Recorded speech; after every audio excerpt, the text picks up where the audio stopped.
Please, Mr. Victor, a member of Congress of Deputies of Spain, join the stage.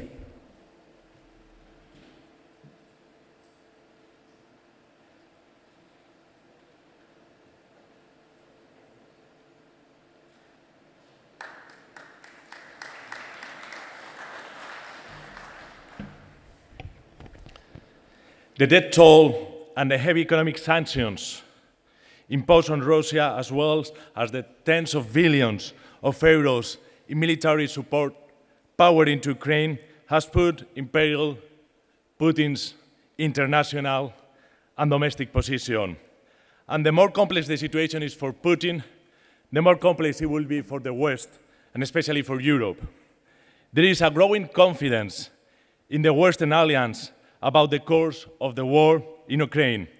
And although this confidence seems to have grounds to be justified, it is no less true that it poses a potential danger.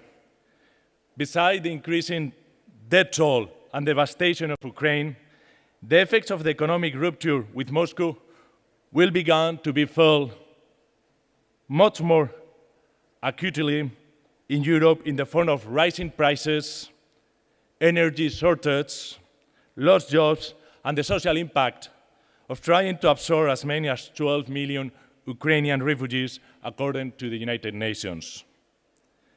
And Putin knows this. So that provided he can keep the war going. He knows time is in his favor, in particular when it comes to economic exposure and social political unrest. I won't detail the economic exposure, and particularly the energy exposures, as I don't want to offend our German friends. But there is and will be social unrest and political turmoil.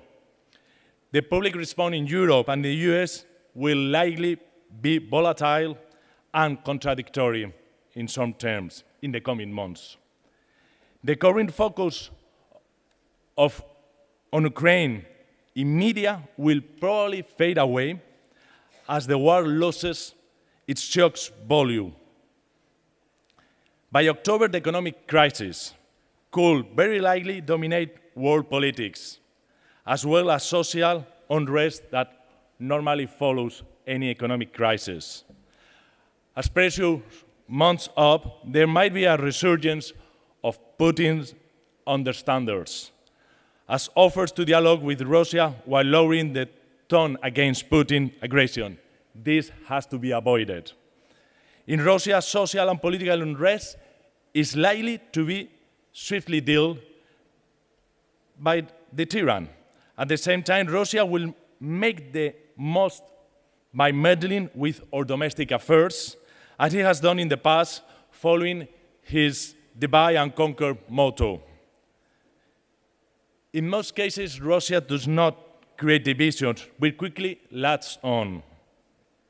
In Catalonia, the separatists' desire has long been part of the political life with little eye from the outside. The same was true with the Scottish referendum in 2014. However, today there is evidence that Russia undertook to influence in the Scottish independence. The Kremlin also aided the Catalonia 2017 illegal referendum with both money and intelligence, and even contributed in 2017 to the Californian secessionist operation, Calexit, which was run by Luis Martinelli from Yekaterinburg in Russia. Russia funding and social media support plays a massive role in creating and amplifying political and creating social unrest. But the support for the secessionist movements is just a tiny part of a much larger goal of influencing global politics, showing chaos and creating division to weaken his opponents, attempting to control over the outcome of elections around the world and increasing citizens' distrust in our institutions.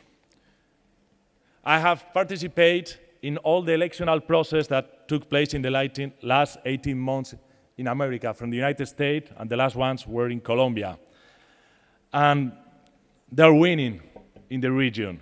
The influence not only of Russia, China, and Iran. Those are the three able enemies we need to oppose and defend human rights, democracy, and freedom. Now it's time to stand together until full, and I mean full victory is achieved in the Ukrainian grounds and around the world. Thank you.